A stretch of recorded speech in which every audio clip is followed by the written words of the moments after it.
నందు ప్రియులైన దేవుని బిడ్డలందరికీ ప్రభు అయిన యేసుక్రీస్తు వారి నామంలో శుభాభినందనలు తెలియచేస్తున్నాను. గత వారం మనము పరిశుద్ధాత్మను కలిగియుండు అనుభవం గురించి ధ్యానించుకున్నాము. ఈ వారము మనము పరిశుద్ధాత్మ దేవునితో ఎలా నడిపించబడాలి అనే విషయాన్ని గురించి ధ్యానించుకుందాం. అపోస్తుల కార్యములు 3వ అధ్యాయం 2వ వచనం. పుట్టినది మొదలుకొని కుంటివాడైన ఒక మనుష్యుడు మోసుకొని పోవబడుచున్నాడు. మానవుడు బాలుడుగా పుట్టినప్పుడే కాళ్ళు ఉంటాయి. కానీ హాస్పిటల్ నుండి పుట్టిన ఏ బాలుడు కూడా నడుచుకుంటూ ఇంటికి రాడు.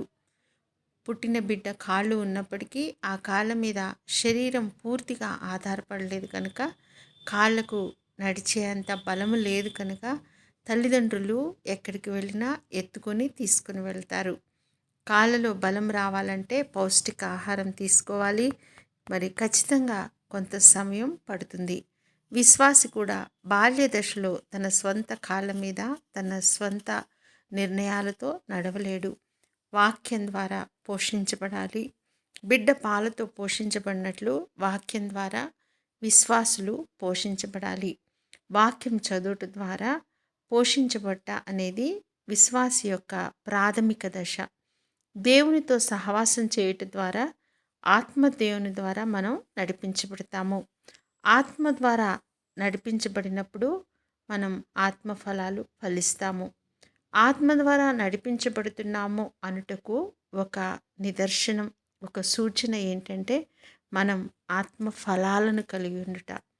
మరి శారీరక కుంటితనము ఉన్నప్పుడు మనుషులు మనల్ని మోసుకొని వెళ్తారు. ఆత్మీయ కుంటితనాన్ని మనం కలిగి ఉన్నప్పుడు ప్రతి నిర్ణయం కొరకు ఇతరుల మీద ఆధారపడతాము. మనం పరిశుద్ధాత్మ దేవుణ్ణి కలిగి ఉంటాము, రక్షణ పొందుతాము. మరి ఆయన మనలో ఉన్నాడని ఒప్పుకుంటాము, కానీ ఆయనతో కలిసి నడవము. ఆత్మదేవుడి మీద ఆధారపడి నడవని విశ్వాసతో ఆత్మదేవుడు కూడా కలిసి నడవడు. పరిశుద్ధాత్మ దేవునితో కలిసి ఎలా నడవాలి? ఆత్మదేవునితో కలిసి నడుచుట అన్నది ఒక అనుభవం. దాన్ని మనం మరి మాటల్లో చెప్పటం కూడా కష్టమే. ఎన్ని వీడియోలు చూసినా, బుక్స్ చదివినా, వ్యాఖ్యానాలు చదివినా ఈ అనుభవం లేకుండా దీని గురించి మనం ఎంత మాత్రము ఇతరులకు బోధించలేము. హోలీ స్పిరిట్ గాడ్ గురించి మాట్లాడతాము, భాషలు, వరాలు, ఫలాలు గురించి బోధిస్తాము. ఇవి అన్నీ వేరు. అనుదినము దైనందిన జీవితంలో ఆత్మ దేవునితో కలిసి నడుచుట అన్న అనుభవము వేరు. ఆత్మలో నడిచిన జీవితం మనకు సమాధానాన్ని, సంతోషాన్ని అనుగ్రహిస్తుంది. ఈ అనుభవంలో ఉన్నవారు తుఫానులో గుండా నడుస్తున్నప్పటికీ సమాధానంగా ఉండగలుగుతారు. మన లైఫ్ స్టైల్ ఎలా ఉంది? నిజంగా మనం ఆత్మ ద్వారా నడిపించబడుతున్నామా? ఆత్మలో నడిపించబట్టుకు సూచన కేవలం భాషలతో మాట్లాడట, సంఘానికి వచ్చట మాత్రమే కాదు. మరి ఆత్మలో మనం నడిపించబడుతున్నాము అనడానికి మొట్టమొదటి సూచన మనం తీసుకునే నిర్ణయాలు. మన జీవితంలో మన కుటుంబ, వ్యాపార, ఆర్థిక, ఆరోగ్య, వివాహ, భవిష్యత్తుకు సంబంధించిన అనేక నిర్ణయాలు మనం తీసుకోవాల్సి ఉంటుంది. ఈ నిర్ణయాలన్నింటినీ కూడా దేవుణ్ణి అడిగి మనం తీసుకుంటున్నామా?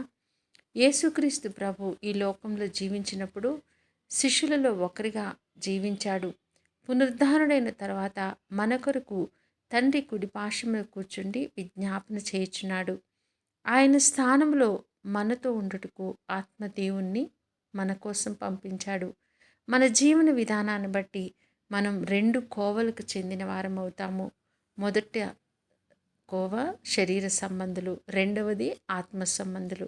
స్వంత చిత్తము, స్వంత నిర్ణయాలు, స్వంత ఊహలు, ఆలోచనలు, ఉద్రేకం, ఇవన్నీ కూడా శరీర కార్యాల ద్వారా నడిపించబడేవారు. మరి శరీర సంబంధులు ఉంటారు, వీటన్నిటి ద్వారా నడిపించబడతారు. ఆత్మ సంబంధులు స్వంత చిత్తానికి చనిపోవటం, మరి స్పిరిట్ లీడింగ్లో క్రీస్తుతో పాటు పాతి పెట్టబడి ఆత్మ ఫలాలు ఫలిస్తూ ఉంటారు. గలతీ పత్రిక 5వ అధ్యాయం 22-23 వచనం.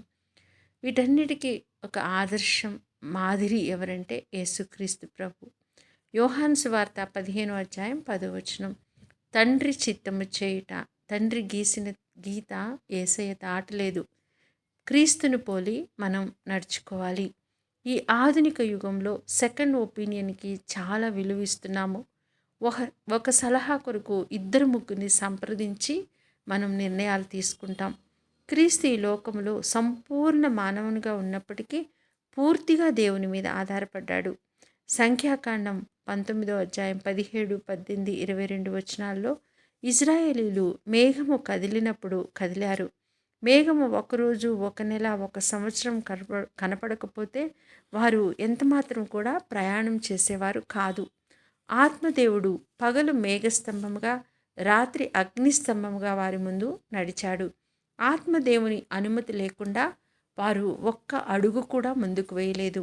ఈ దినాల్లో మనము అడుగు ముందుకు వేయాలంటే శకునాలు, మంచి రోజులు, దిక్కులు చూస్తాము.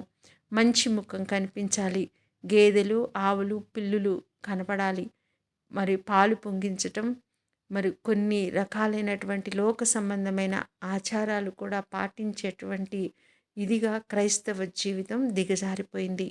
ఇశ్రాయేలీలు చేసిన విగ్రహారాధన, వ్యభిచారమునకు, తిరుగుబాటుకి భరించలేక మేఘము ఎత్తపడింది.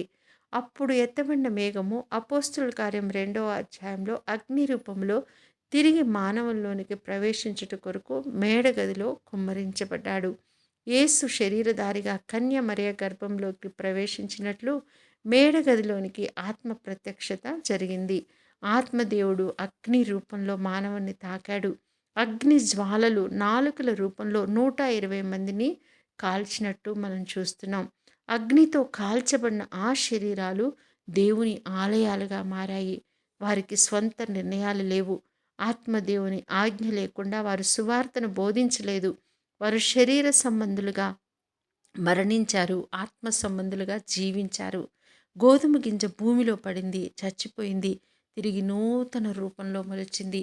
దేవుని ఆత్మతో నడిపించబట్టకు కొన్ని కీస్ని మనం ధ్యానిద్దాము. మొట్టమొదటిగా దేవుని ఆత్మతో నడిపించబడటానికి మనకు కావలసినవి దేవుని వాగ్దానాలు. 2 కొరింథీ పత్రిక 1వ అధ్యాయం 20వ వచనం. దేవుని వాగ్దానాలు ఎన్ని అయిననో అన్నీయు క్రీస్తునందు అవునన్నట్టుగానే ఉన్నవి కనుక మన ద్వారా దేవునికి మహిమ కలుగుటకై అవి ఆయన వలన నిశ్చయములై ఉన్నవి. అవును, ఎస్, నిశ్చయములు అనగా ఆమెన్. ఆదికాండము నుండి ప్రకటన గ్రంథం వరకు ఆమెన్, అవును అనేవి మన వాగ్దానాలు. అవన్నీ కూడా మరి ఆ వాగ్దానాలన్నీ కూడా మనకు చెందినవే. అవి అబ్రహాముకు వాగ్దానం చేశాడు. ఆ వాగ్దానాలు క్రీస్తు ద్వారా మనము స్వతంత్రించుకున్నాము. మోషేకిచ్చిన వాగ్దానాల్ని యెహోషువ జీవితంలో నెరవేర్చాడు. లేఖనములో చెప్పబడిన క్రీస్తును గురించిన ప్రతి వాగ్దానము కూడా నెరవేరింది. పౌలు, పేతురు, యోహానుల వాగ్దానాల మీద ఆధారపడ్డారు. బైబిల్లో దాదాపుగా 7,000కు పైగా వాగ్దానాలు ఉన్నాయి.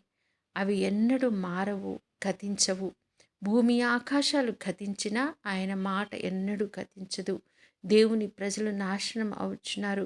జ్ఞానం లేక, ఆహారం లేక మరి వారు నశించట్లేదు, కానీ మరి జ్ఞానం లేక నశించిపోతున్నట్లు మనం చూస్తూ ఉన్నాం. వాగ్దానము ఆహారం కంటే కూడా శక్తి కలిగింది.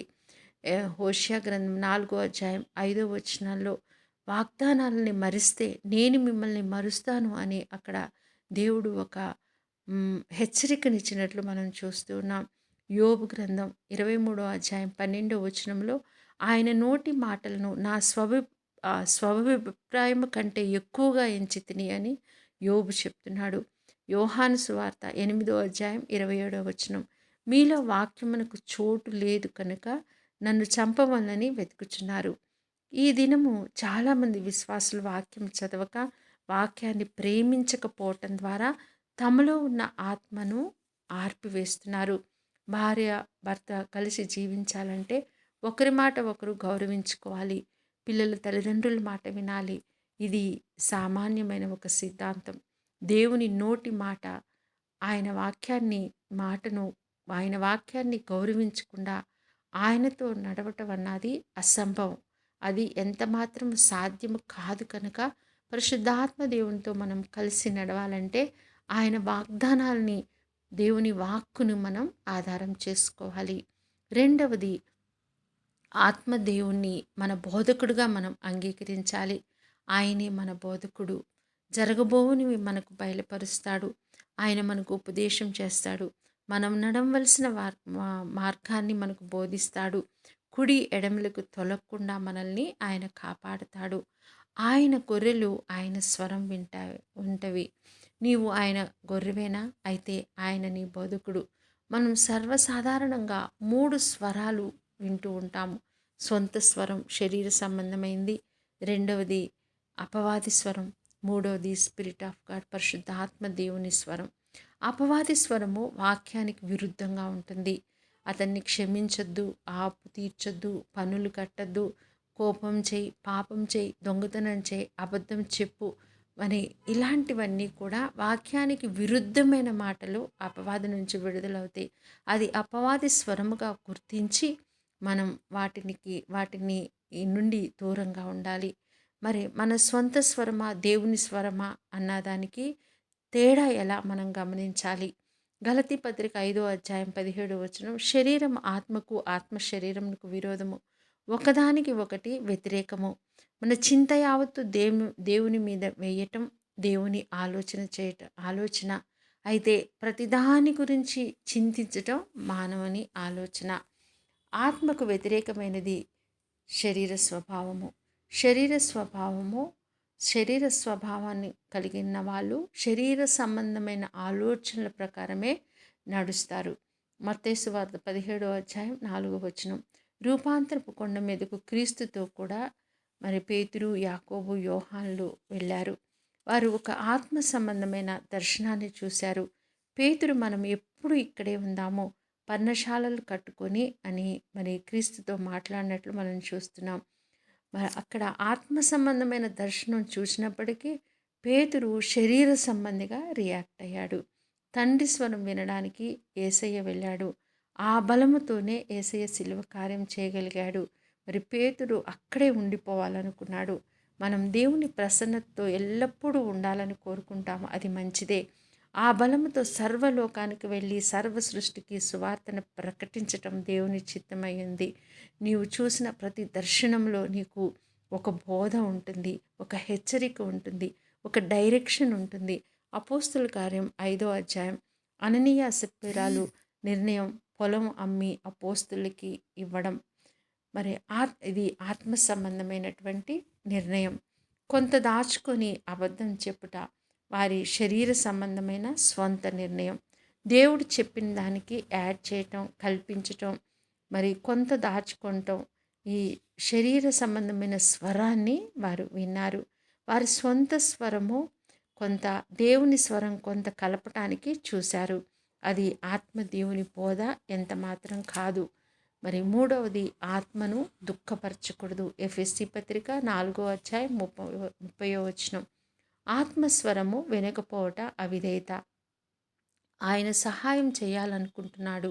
మనము మనుషుల వద్దకు వెళ్తాం, పూర్తిగా చెప్పాలనుకుంటున్నాడు, సగమే వింటాం. మనం క్రీస్తు చెప్పిన మాటలు మాటికి జ్ఞాపకం చేయాలనుకుంటున్నాడు పరిశుద్ధాత్మదేవుడు.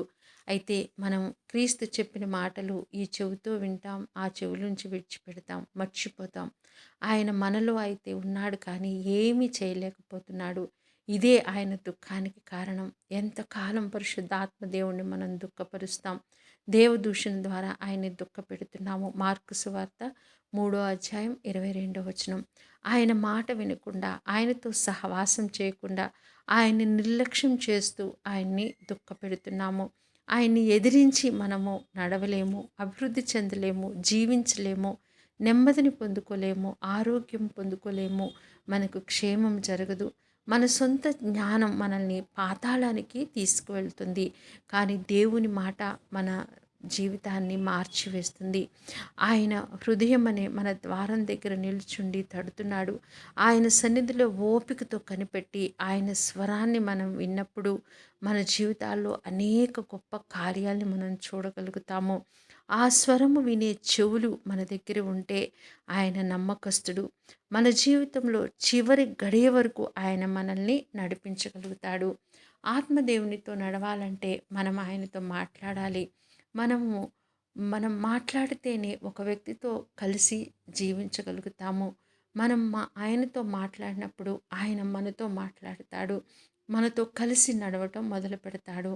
మనం ఆయన్ని ఎరుగుట లేక గుర్తించుట మొట్టమొదటిగా విశ్వాసి పరిశుద్ధాత్మ దేవుణ్ణి తండ్రి దేవుని వలె క్రీస్తు వలె ఒక సంపూర్ణమైన పర్సన్గా ఒక దేవుడిగా గుర్తించాలి. పరిశుద్ధాత్మ దేవుడు పావురం కాదు, గాలి కాదు, అగ్ని వే మరి మేఘము నీరు కాదు.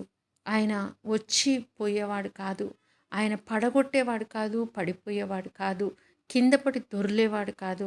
ఆయన అల్లరికి కర్త కాదు. ఇవన్నీ కూడా గాలి, అగ్ని, పావురం, మేఘము, నీరు ఇవన్నీ కూడా పరిశుద్ధాత్మ దేవుని ప్రత్యక్షతలే. కానీ పరిశుద్ధాత్మ దేవుడు మరి క్రీస్తుతో పాటు తండ్రితో పాటు కూడా సమానమైన దేవుడు. క్రీస్తు శిష్యులతో శరీర రూపిగా సహవాసం చేశాడు. ఆత్మదేవుడు ఆత్మధారిగా మనతో సహవాసం చేస్తున్నాడు. క్రీస్తు 3.5 సంవత్సరాలు ఉన్నాడు. పరిశుద్ధాత్మ దేవుడు ఆత్మస్వరూపిగా ఎల్లప్పుడూ మనతో ఉంటాడు. కోపంగా ఉంటే వ్యక్తి మన ఇంటికి వస్తే మన ఇంటి వాతావరణం అంతా కోపంగా గంభీరంగా మారిపోతుంది. ప్రేమ కలిగిన వ్యక్తి మన గృహంలోనికి వస్తే మన ఇంటి వాతావరణం అంతా ప్రేమగా మారిపోతుంది. పరిశుద్ధాత్మ దేవుని ప్రత్యక్షతలు కూడా అంతే. ఆయన ఆగమనము మనలో ఒక రకమైన జెంటిల్నెస్ను, మృదువైన స్వభావాన్ని, కొన్నిసార్లు అగ్ని రూపాలని కూడా చూపిస్తూ ఉంటుంది. ఆయన మన స్వభావాల్ని మారుస్తాడు కానీ మన ఆకారాల్ని ఎంత మాత్రం కాదు. ఆయన ఒక వస్తువు లేక ఒక ఆకారము కాదు. ఆయన ఒక పర్సన్, ఆయన ఒక వ్యక్తి, ఆయన సంపూర్ణుడైనటువంటి ఆల్మైటీ గాడ్. 2 కొరింథీ పత్రిక 13:14 ప్రభువైన యేసుక్రీస్తు కృప, దేవుని ప్రేమ, పరిశుద్ధాత్మ దేవుని సహవాసము మీ అందరికీ అనగా మనందరికీ క్రీస్తులో ఉన్న ప్రతి విశ్వాసికి తోడయుండునుగాక. నేను అర్హురాల్ని కాను అని మనం అనుకోకూడదు. మనందరం ఆయన దృష్టిలో సమానమే. నేను పరిశుద్ధురాల్ని కాను కనుక ఆయన నాలో నివసించుడు అని మనం అనుకోకూడదు. ఆయనకి మన జీవితంలో మనం ఆయనకి పర్మిషన్ ఇస్తే ఆయన మనలోనికి వచ్చి మనల్ని పరిశుద్ధపరిచి ఆయన వాడుకుంటాడు. ఆయనకి తెలుసు మనల్ని ఎలా పరిశుద్ధపరచుకోవాలో. మరి ఒక పాడుబడ్డ గృహాన్ని పరిశుభ్రపరచుకొని మనం ఎలాగైతే నివసిస్తున్నామో అలాగే మన శరీరాల్ని ఆయన పరిశుద్ధపరిచి పరిశుద్ధుడుగా ఆయన నివసిస్తాడు. మనం ఆయన్ని మనలోనికి ఆహ్వానిస్తే ఆయన యేసుక్రీస్తు ప్రభు వారి పరిశుద్ధ రక్తం ద్వారా మనల్ని పరిశుద్ధపరచుకొని మనలో నివసిస్తాడు. ఆయన స్వభావమైన అగ్ని మనల్ని పరిశుద్ధపరుస్తుంది. కొత్త నిబంధన 4 సువార్తల్లో సంపూర్ణ విశ్వాసం గలవారు చాలామంది సంపూర్ణమైన స్వస్థతలు పొందుకున్నారు. రక్తస్రావం గల స్త్రీ, కుష్ఠరోగులు, శతాధిపతి కుమారుడు, దాసుడు చాలామంది సంపూర్ణమైన స్వస్థతను పొందుకోవటం మనం చూస్తున్నాం. కానీ వారెవ్వరూ కూడా అపోస్తుల కార్యంలో కనిపించలేదు. వారెవ్వరూ కూడా క్రీస్తుని వెంబడించలేదు. 12 మంది శిష్యులు అల్ప విశ్వాసులు, గాలికి నీటికి భయపడేవారు. మరి యేసయ్య ప్రార్థన చేయమన్నప్పుడు వాళ్ళు నిద్రపోయారు. మరి మంచిగా తినేవాళ్ళు, చంచలమైన విశ్వాసం గలవారు, దెయ్యాలని వెళ్ళగొట్టడం కూడా రాని వాళ్ళు, మరి ఏం అడగాలో ఏం మాట్లాడాలో కూడా తెలియని శిష్యులు. వారు క్రీస్తుని వెంబడించారు కనుక మరి వారిని క్రీస్తు వదిలిపెట్టలేదు. వారిని అగ్నిలో కాల్చి వారికి అభిషేకాన్ని అనుగ్రహించి పరిశుద్ధాత్మ దేవుణ్ణి వారికి అనుగ్రహించడం ద్వారా వేవేల మంది అపోస్తులు వేవేల మందిని క్రీస్తు వైపుకు తిప్పినట్లు, మరి చివరికి వారు హతసాక్షులుగా మారినట్లు మనం చూస్తూ ఉన్నాం. మనం ఎప్పుడు బలహీనంగా ఉంటామో అప్పుడే ఆయన కృప మనకి పరిపూర్ణంగా దొరుకుతుంది. మనం బలహీనులము, మనం పనికిరాము అని మనం అనుకోని అవసరం లేదు. ఆయన బలాన్ని మనకు అనుగ్రహించి మనం ఎప్పుడైతే పరిశుద్ధ ఆత్మ దేవునికి విధేయత చూపిస్తామో, ఆయనతో కలిసి నడుస్తామో అప్పుడు ఆయన బలాన్ని మనకు అనుగ్రహిస్తాడు. మనల్ని బలవంతులుగా వాడుకుంటాడు. నాకు ఎక్కువ బలాన్ని ఇవ్వు అని మనం అడగక్కర్లేదు. ఎక్కువగా ఆయనతో సహవాసం చేయటం మనం అలవర్చుకున్నప్పుడు అద్భుత కార్యాలు, సూచక్రియలు మన ద్వారా ఆయన చేస్తాడు. ఆయన అందరికీ సమానంగా అందుబాటులో ఉన్నాడు. మనం ఎంతగా ఆయనకి సమీపంగా ఉంటామో, ఎంతగా ఆయన్ని గౌరవిస్తామో అంతగా మన బదులు ఆయన పనిచేస్తాడు. ఆత్మతో నడుచుకుంటే చాలు శరీరాన్ని మనం జయించగలుగుతాము. మనల్ని మనం సరి చేసుకున్నాక ఆయనతో నడుస్తాములే అని మనం అనుకోకూడదు. ఆయనతో కలిసి నడుస్తాము అన్న నిర్ణయం తీసుకున్న మరుక్షణమే మనల్ని ఆయన సరిచేసి వాడుకుంటాడు. విత్తనం వేస్తాము, నీరు పోస్తాము. విత్తనం భూమిలో పడి చనిపోతుంది. క్రొత్త రూపంలో చెట్టుగా మారి పెరుగుతుంది. ఎంత నీరు దొరుకుతుందో అంతగా ఎదుగుతుంది. ఎదగటానికి అది ఏమీ కష్టపడిన అవసరం లేదు. ఎదిగిన కొలది ఫలాలను ఇస్తుంది. అందరికీ ఫలాల్ని అందిస్తుంది. మనము కూడా ఆత్మలో ఎదిగిన కొలది మనలో ఉన్న దేవుడు మనల్ని ఫలింపచేసి అందరికీ ప్రయోజనకరంగా మనల్ని మారుస్తాడు. ఆ ఫలమే ఆత్మఫలము. నీరు, ఎరువు అనేది ప్రార్థన, ఉపవాసము, వాక్యము. ఎంతగా ఆయన సన్నిధిలో మనం గడుపుతామో, మరి ఎంతగా మనం ప్రార్థన చేస్తామో అంతగా మనం ఈ భూమి లోపలికి నాటపడతాము. మరి మన వేరు ఎంత లోతుగా పోతుందో అంతగా ఆత్మ దేవునిలో మనం నాటపడతాము. మన పునాది గట్టిపడిన కొలది ఈ లోకంలో వస్తున్నటువంటి ప్రతి విధమైన కష్టాల్ని, శోధల్ని ఎదిరించి నిలబడటానికి మనకి శక్తి దొరుకుతుంది. ఎంతగా వాక్యాన్ని ధ్యానిస్తామో, మరి ఎంతగా వాక్యాన్ని చదువుతామో అంత మాత్రమే కాకుండా వాక్యాన్ని అనుసరించి నడుచుకుంటున్నప్పుడు మరి మనం బహుగా ఫలిస్తాము. గతాన్ని వదిలిపెట్టి ఈ దినమే మనందరము దేవుని పరిశుద్ధాత్మ దేవుని మీద ఆధారపడటం నేర్చుకుందాం. ఆయనతో మాట్లాడదాం.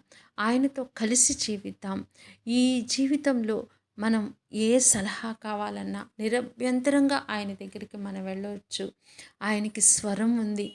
ఆయన పరిశుద్ధాత్మ దేవుడు శిష్యులతో స్వరం ద్వారా మాట్లాడాడు. అనేకసార్లు శిష్యులకి ఏ నిర్ణయం తీసుకోవాలో తెలియనప్పుడు మరి పరిశుద్ధాత్మ దేవుడు వారిని గైడ్ చేసినట్లు మనం చదువుతాము. పరిశుద్ధాత్మ దేవుడు ఫిలిప్పుని ఆత్మలో కొనిపోయి నపుంసకుడికి వాక్యం చెప్పించినట్లు మనం చూస్తూ ఉన్నాం. పేతురు మరి పరిశుద్ధాత్మ దేవుని ద్వారా నడిపించబడి మరి అన్ని జనులకు వాక్యాన్ని ప్రకటించడానికి వెళ్ళినట్లు మనం చూస్తూ ఉన్నాం. అపోస్తుల కార్యమంతా కూడా మనం చదువుతున్నప్పుడు పరిశుద్ధాత్మ దేవుని కార్యాలు ఎంత గంభీరమైనయో మనం అర్థం చేసుకుంటాం. ఈరోజు వాక్యం వింటున్న ప్రతి విశ్వాసి కూడా మన ఆధ్యాత్మిక జీవితానికి అపోస్తుల కార్యములు అనేది ఒక పునాది వంటిది. మనం ఎంతగా అపోస్తుల కార్యాలను చదువుతామో పరిశుద్ధాత్మ దేవుని యొక్క కార్యాలని మనం అంతగా అర్థం చేసుకోగలుగుతాం. మన యొక్క మరి మన వెనక నడిచినటువంటి ఆది అపోస్తుల యొక్క అనుభవాలు మనందరికీ కూడా ఒక మంచి పాఠాలుగా ప్రయోజనకరంగా పనికి వస్తాయి. కాబట్టి మనందరము కూడా పరిశుద్ధాత్మ దేవునితో కలిసి నడవటం అలవాటు చేసుకుందాం. మన ఏ నిర్ణయమైనా ఒకవేళ మన సొంత నిర్ణయాలతో ఆయన ప్రమేయం లేకుండా నిర్ణయాలు తీసుకుని మనం ముందుకు వెళ్తుంటే ఖచ్చితంగా ఓడిపోతాము.